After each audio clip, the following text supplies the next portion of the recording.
Think you know what divorce means for your family, finances, and future? Think again. We are busting myths that could cost you emotionally, financially, and legally if you're not careful. Welcome, Mum. Hello, Laura. Hello, everyone. Now, I thought today we've been discussing some really in-depth topics recently, but I do think it's important to run through the basic myths that we hear all the time. So if anybody is finding us for the first time or even needs a little bit of a reminder who's been listening to us for a while, there are some myths that are floating around out there that Mum wants to squish, and so do I. And one of them, Mum and I had a bit of an argument about. So see if you can pick up which one that's going to be. We never argued. That was just a full and frank exchange of views. That is correct. It's correct, Mother. We are very mature about our disagreements. But first, let's get to the jingle and then let's get started. Hello, I'm Laura Furiosi, divorced mother of 3, and I'm here with my mother, Lynette Galvin, with 35 years' experience in family law. You're listening to the Divorce Course podcast. Through our candid discussions, we hope to help you through your divorce or de facto separation. We will be answering the most commonly asked questions and covering the stages and steps that you will face on your way to freedom. Just a reminder, everyone, that Mum is not your lawyer and I'm not a lawyer or a psychologist. So the information that we're providing today is based on Australian law, and we are also not providing legal advice. So please get your own independent legal advice before making any decisions or moving forwards. Education only. Okay, so myth number 1, and we do hear this a lot, is that you have to wait until you're actually divorced to do property settlement. We do hear that a lot. And the answer to that is you do not. You can start property settlement the minute you're separated, even if it's under one roof. And you don't have to wait for the divorce, which is just the unmarrying hearing. It's not to do with property settlement. It's not to do with kids. So please, because we've had, if you're sitting there hoping, waiting for that year, you don't have to. Because we did hear from someone in one of our webinars saying, I'd really like to get divorced, but I can't get my ex to sign the divorce papers. I really need them to sign the divorce papers because I really want to get property settlement. And so Mum's here to tell you, if you're in Australia, you don't need them to sign the divorce papers to get divorced. And you also don't need to get divorced to get your property settlement. That's right. That's 2 myths, isn't it? Because you hear it in the movies, such and such won't give me a divorce. Well, in Australia, we don't get people giving it. We take a divorce. So you can do your own divorce. Let's get into myth number 2. The court always favours mums. Yes, they don't. So some people think that parenting arrangements, it's automatically default to the mother. And some men just assume that straight away. And that could be detrimental to your case if you just don't even bother trying because somewhere someone's told you that women or mothers always win custody. So does the court take into consideration gender at all?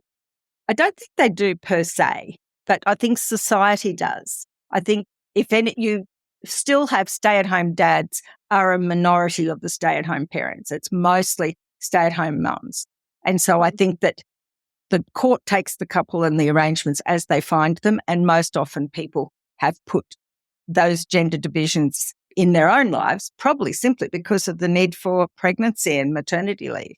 So I don't think so. I think that a child if you've got a woman who's gatekeeping the kids from their dad, those children in later life will probably say what the kids they surveyed in their 20s said, and they said they felt like they were abused twice. Once by the parent who wouldn't let them see their father or mother, and the other time by the person who gave up trying to see them. Yeah. So don't assume that your outcome of your case or parenting custody issues are going to be determined by what somebody else has experienced, even though there's a lot of gender stereotyping and discussion about it all.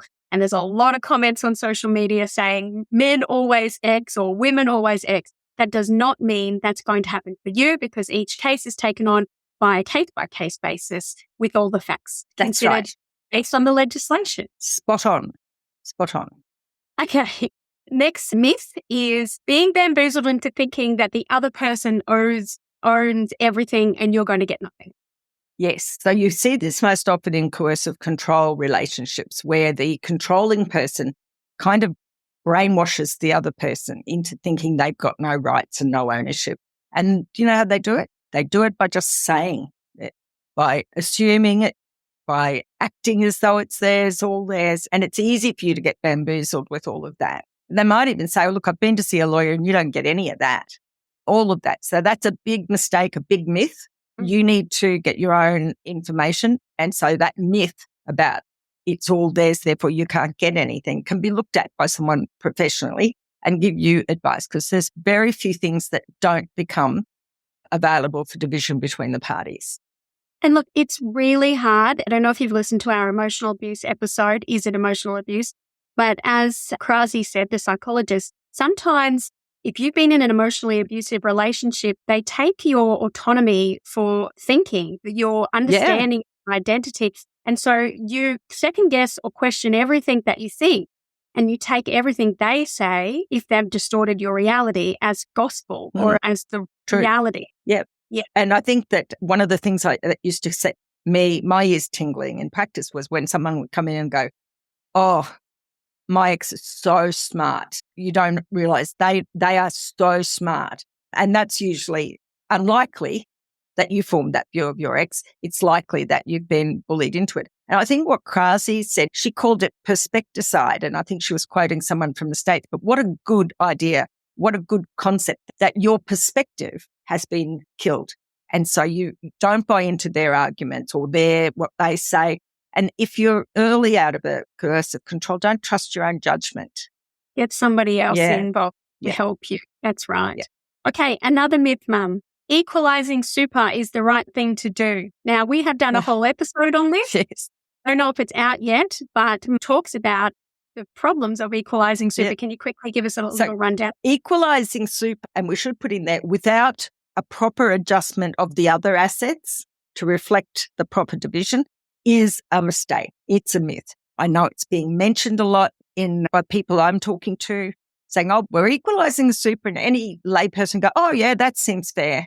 But it's not. It's not just on contributions. It's got to be for your future needs. You have to have an adjustment enough of super and property, because super is property. So super and non-super property to see you forward. And if the other person's got a much higher income, giving them exactly the same amount of super with no other adjustment to you means that in 10 years, they're going to be romping ahead of you again. Okay, good. Keep that one in front of your mind, because no one really likes to think about super. No. Myths, Mother. Say that again, sorry. Myth 6. Myth 6. Number 6. Number 6. Dating after separation will hurt my case.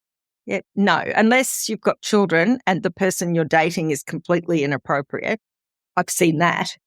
But if you've got a genuine relationship and you are careful about introduction to the children, it shouldn't damage your case at all. And probably it shows the court that you have moved on and you are not in that place where you're vindictive and hating the other person. You just want to get out of it as economically and as quickly as you can. Okay. That's a good one, because I do know some people who are waiting till their divorce is final, which is fine. That's your decision. Yeah. But if it takes 6 or 7 years, you need to focus on moving forward with your own life at the same time. You don't want to just completely be sucked into this divorce side, Rennie, and not live your life at the same time. And I did get an email from someone recently writing to me and saying, I am moving on with my life and I'm trying to focus on other things. And I was so proud of them. And that was a lovely message. So thank you for sending that through as a message. And it makes it easier to settle things, Laura. It makes it easier to go, look, I've got a future and I'm looking forward to my new life.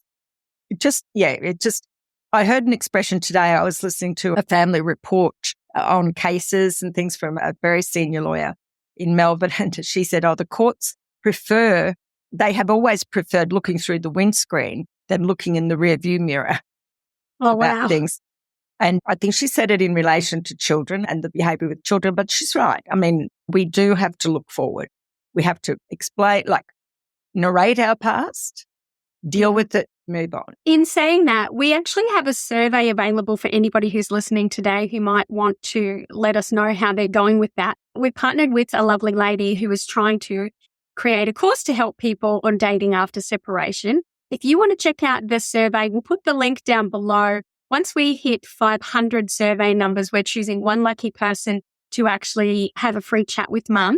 The address is https:// www.surveymonkey.com/dating post 40. If you're interested in doing that survey, if you are thinking about dating or have started to, even if you haven't started but are thinking about it, go and do that survey. Send us an email. Let us know that you've done it and you'll go into the draw. Yes, right. Myth number 7. You have to go to court to settle your divorce. Yes. Well, first of all, the word divorce really should just relate to getting the marriage undone. But a lot of people use it for children and property. And I guess that's what we're talking about. You can only get divorced by sending things to court. But with your property and your kids' matters, you can do things by consent or parenting plan or financial agreement. And the consent is the only one of those 3 that gets sent to the court. You don't have to usually attend. A registrar does it. So you don't have to go to court to get your property somewhere. And you know what? If you have had to start in court, and some people have to just to move the other person along, it doesn't mean you will end up in a trial because you always have that chance to settle on the way along. I saw a statistic. It was 3% of people who get divorced end up going to court for final trial. So that's good news for everyone. And mediation, guys, mediation is another way. And arbitration. I know Mum always says it, but I'm going to say it today. I know, you beat me. Yeah. Arbitration is another option. If you'd like to learn more about that, go and listen to some of our other episodes. But these are ways that you can get divorced and sort out your property and kids stuff without having to go to court. And another thing you can do is work out what it is that you do agree on and perhaps get that in writing, not in an order necessarily, tuck that away and just narrow the issues. Get to the whatever the last thing is. And if it's just one thing that you can't agree on, you could probably have a trial on that, or you can send that to an arbitrator or go to mediation. Brilliant. Okay. Myth number 8 and 9 are similar, but myth number 8, if I leave the house, I'll lose it. No.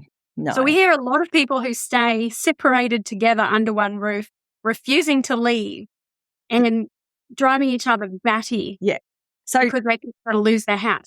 I reckon that old saying, I don't know if you've heard of it, that possession is 9/10 of the law. Yeah. It's absolute rubbish, especially in family law. So no, you can leave, and that doesn't mean you won't get a share of the house. You can leave, and if you want to return to the house, I was just looking at a case this morning where they were able to go back to the house, even though the husband, as it was there, had been in the house for quite some time. Oh, okay. Yeah. Yes. Okay. So don't feel like you have to bags it and keep your hand on it. You've seen those competitions where whoever leaves their hand the longest gets to keep it and they stay there. Yeah. You don't. No. Myth number 9, which is similar. If I leave, I lose access to my kids. Yeah. So sometimes if you leave without the children, that might be a situation. You need to remedy it pretty quickly. Talk about it straight away, get them into mediation straight away so that you've got something put in place.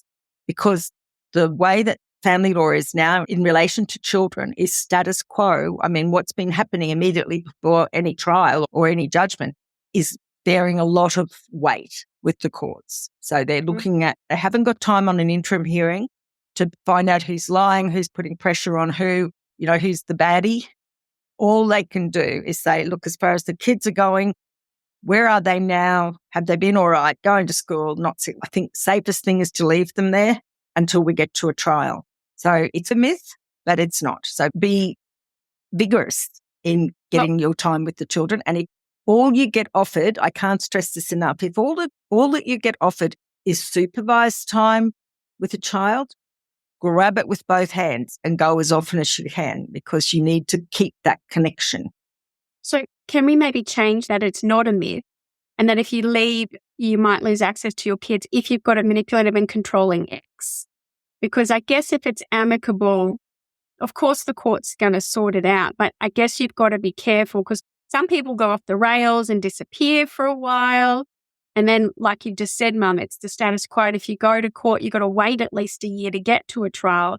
And then they probably have been with you for a year. Yeah. Well, I'm hoping, the court's hoping for a year, but there will be interim hearings where the court may remedy that and allow some time. And if they can't work out who's fibbing, you may find yourself having supervised time. That's why I say if the only time you've been offered is supervised time, you'd be a mug not to take it. It doesn't mean you're admitting anything. It's just about the kids. It's just keeping that. And if you've been going and having time in the contact centre with the children, by the time it comes to court, on an interim basis even, that option's been dealt with. There'll be a report from the contact centre, and it's unlikely then that the court would be too worried about then turning it into occasional overnights.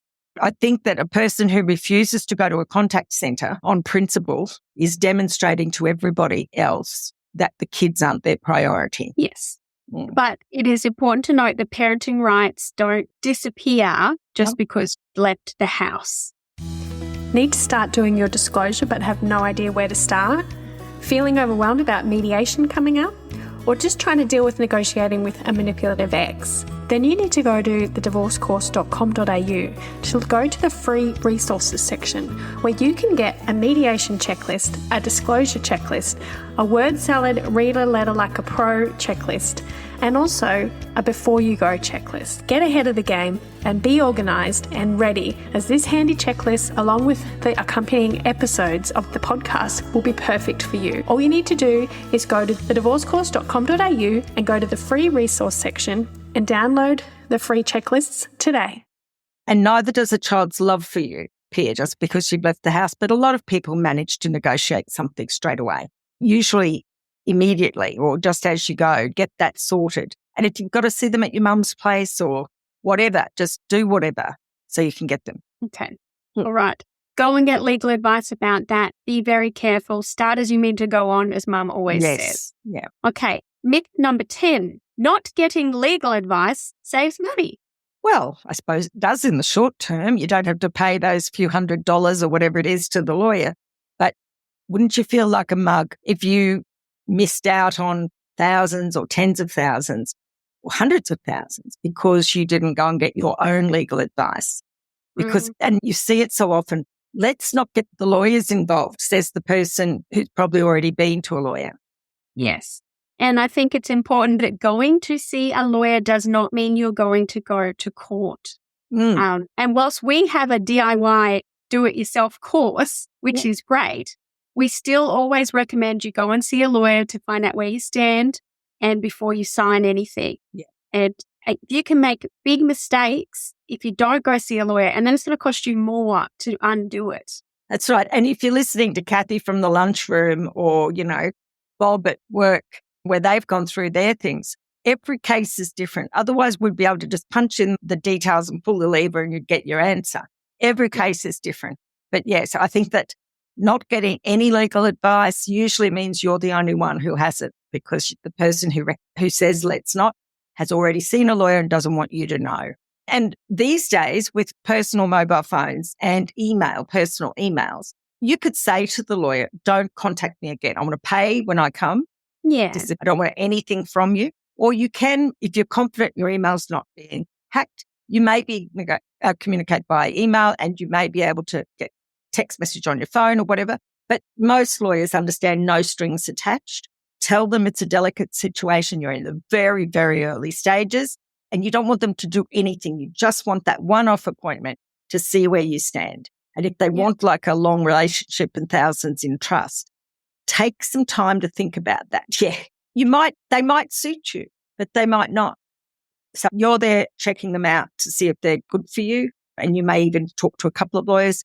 And certainly from my point of view, I was always assessing whether the client was someone that I could work with or not. Yeah. Yeah. Okay. Myth 11. Wow, we've got to 11. We're only halfway through the episode. Property settlements are always 50-50 if it's fair. No.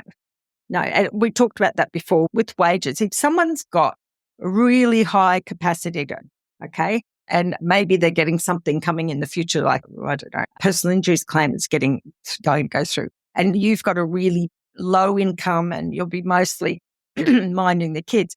To a kindergarten, half an apple each is fair. Like preschool kinder kids, they learn about sharing and fair. But the court has to also look into the future, at your future needs. And so if what the court asks itself is, if we make orders like this, how are these parties going to be 10 years down the track, 15 years down the track?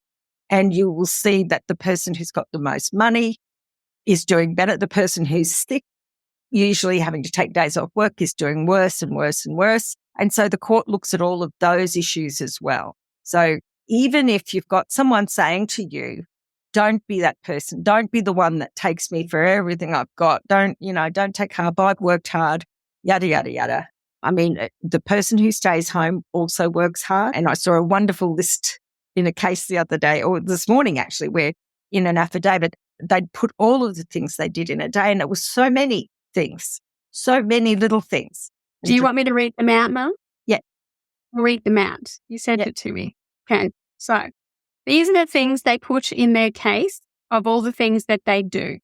On an average week, I would do the following: all the cooking for myself and the husband, all the shopping for myself and the husband, all the cleaning of the house, all the washing of the dishes, all the washing of the clothes for myself and the husband, all the ironing of the clothes for myself and my husband, the majority of the gardening, the majority of the feeding of the dogs, the majority of washing the dogs, managing our finances and paying our bills.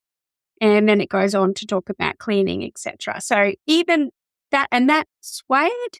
It did. It was really, so that's in Baxter and Baxter, 2010 case. And that was a case about the court looking at the parenting contribution a person makes, because sometimes the person who brought in the cash, which is another of my bugbears, where they give you their pay slips over the years and go, clearly this person made the greater financial contribution, maybe, but look at you, look what you've done on a day in, day out basis. So yes, so those things are very relevant, and it did sway the court. In fact, although the primary judge, the trial judge, didn't give it proper weight, he pretty well ignored it.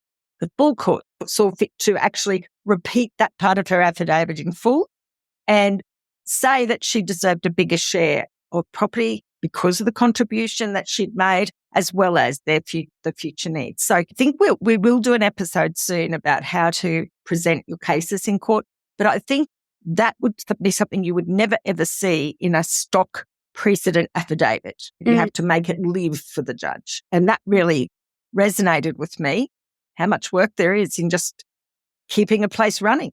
I think someone somewhere did a thing where they looked up how much it would cost to hire a cleaner, to hire a laundress, to hire a cook, to hire all these people to do all this sort of stuff. And yeah, whoever's at home doing that should be counted, because man or woman, it's a job that you're doing every day pretty much. Yeah. Let's get on to the next one. Yep, number 12. Child support covers all child expenses. Oh, no, it doesn't. No. And that is because both of you have to contribute to the child, right? And when the court does the calculation, if the person who isn't living with the child most has to pay the other person child support, it's simply because when you balance up the number of days they have, their amount of income and so forth, then they have to pay for that percentage of care. It may be that they need to still give you some to reach that right amount. And it's not meant to cover all expenses like the actual child support amount, because you are paying electricity and internet and housing and petrol for these kids, and and that's your contribution. Okay. That's your contribution to the kid. But sometimes I think people forget that if there are special needs or special medical things, or the children are at a private school, and that was intended by both of you, perhaps you were enrolled the child was enrolled when they were still together. Those are things that can be taken into account for child support to get a bigger share from the other person.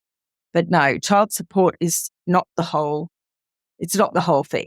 It's good to know. Yeah. And this is the one we had a little disagreement about. Okay. Your lawyer knows everything, and it's too hard for you to learn it yourself.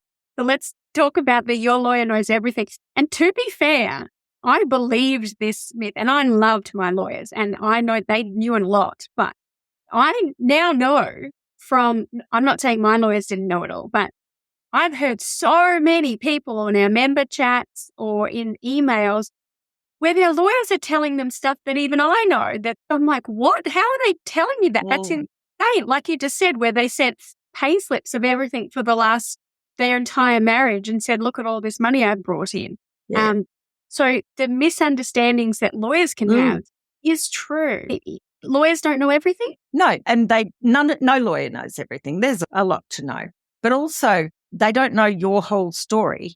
And if you don't know what is and isn't relevant, you might not be able to give that information to your lawyer, and that changes everything. Okay? So lawyers don't necessarily know everything. Here's a tip. Sometimes lawyers on two sides of the fence, acting for different parties, have quite a strong disagreement on the way that the court will go. And it doesn't happen often because we all have had lots of experience with the judges, and if you ask two lawyers the same question, they should be within about 10% of each other. But if one side is adamant about one thing and your lawyer's adamant that it's against it, get your lawyer to tell you in writing with cases why the other side's wrong and why you shouldn't give in, because sometimes you'll find they can't justify it. If they can justify it, then you know that they can destroy the other side, and then say to them, how about you send those cases over to them? And then you're not just writing to your ex's lawyer, you're writing to them, your ex, who will read it, and you can talk about costs. You can have a section 117C which talks about costs, and that should make your ex, when he gets it from his lawyer, be a bit thoughtful about maybe they're right and maybe I'm not. So get them to tell you in writing, and if they can prove it, then get them to tell the other side. Because sometimes it's just the vibes that they seem to go on, and I do remember a young employed solicitor once who had completely the wrong idea about an element. And when I said her to, well, go and have a look at this, go and give me your justification, there was none. So look, and I don't blame lawyers for not knowing everything, that's for sure. And look, I have come across beautiful, lovely, caring lawyers, but I have also come across some that are not so caring. Yeah. So you need to be mindful of who you're choosing as your lawyer, educating yourself, not sitting back and just hoping for the best. You've got to really get involved. And I know that these myths, we're being a bit flippant about it, but when no one educates you on divorce, you don't learn it in school, you don't learn it at uni, you only learn about it when you're going through it or when a friend goes through it. So you really don't know. No. And so there are a lot of myths out there, and you just need to be making sure that you're making decisions, educated decisions based on facts and the truth, and not myths or Aunt Susie's experience going through court. Yeah. And, lawyers don't know everything. We were told this when we were at law school. You knew everything. No, we don't know everything, but we know where to look it up. We know where to look it up. And so, that sometimes your lawyer's memory may need a little tweak or a little reality check, because in a busy day, the lawyers are writing to lots of people involved in lots of cases. And the way to get them to focus on yours for 5 minutes is request something in writing. Because if they're going to put it in writing, they will, with cases, they'll have to do the research, and, that will comfort you, that if you know that they're on the right track, and it's cheap at half the price to get a letter like that. If not, maybe talk about getting a barrister's opinion to see, because they'll pull no punches. The trouble with solicitors sometimes, and I feel like I'm betraying the profession, but look, it's true. If they tell a person something and then it turns out to be wrong, okay, if they've gone off the cuff, I'll get everything. I've heard of people like that. Oh, they'll be scared when they know it's me. I know a bloke who does that. But if they've started like that, it's really hard for them then to say, oh, actually, that's not what you're going to get. And so they sometimes won't tell you and keep punching on. And a lot of the conversations I have with people are about reducing their expectation, because it's some things that seem so like they really should be true and common sense, and from your perspective, it's absolutely should be basic, actually isn't true. And so if someone says to you, well, yeah, I hear you, mate, but no, you can't. No, that won't help you. And at least they can let go gracefully without being told at the end of a trial that they're wrong and being hit with costs from the other side. Because one thing the court is doing a lot more is awarding costs against a person who unreasonably did not accept an offer. And I've read 2 cases in the last 2 weeks where they've done that. So they're really trying to make people put their money where their mouth is, really. Right. So I guess when it comes to choosing your lawyer, that really is going to matter. It is. Reading reviews and making sure that they align with your values. And if your lawyer isn't giving you some home truths or has never told you something, you don't ask yourself why. Well, you might be a saint, but yes, or you might be educated already, but you need to. It's better off to know that you're trying to punch a dead argument. Yeah. Well, Mum, thank you for going through that many myths with us. I hope that this has been a quick little run and helpful for anybody. We have a lot of videos that go into depth into all of these topics. Mm-hmm. If you are interested, you can go and find us and you can just search. Actually, we have a little database on our website, thedivorcecourse.com.au. You can go to the podcast section and you can go and search for the thing that you're facing, and it'll bring up all the podcasts on that. And you can go and listen to all of them. But there are many that will help you. They've helped lots. Nearly 1 million people download. So it's helped a lot of people. Amazing. So use it to help. And thank you, Mum, for doing this episode. I know it felt a little bit not in depth, but I do think sometimes for anyone facing divorce, especially at the start, just having a little bit of a run through the myths is always a good help. Yes, you're right, Rose. You're absolutely correct. All right. Oh, I'm always right. Yeah. All right. Well, I'll see you all next week. And don't forget, if you want to enter the competition to have a chat with Mum, go and do that survey. I'll put a link below. Thanks, Mum. Thank you, Rosie. Bye-bye. Bye. If you found this podcast helpful, we'd love it if you could rate, review and subscribe. By doing so, you are spreading the word to help someone else just like you. Lynn would like to remind you that this podcast is general advice only, and you should always get legal advice in relation to your particular situation. And remember that the Australian laws may have changed since recording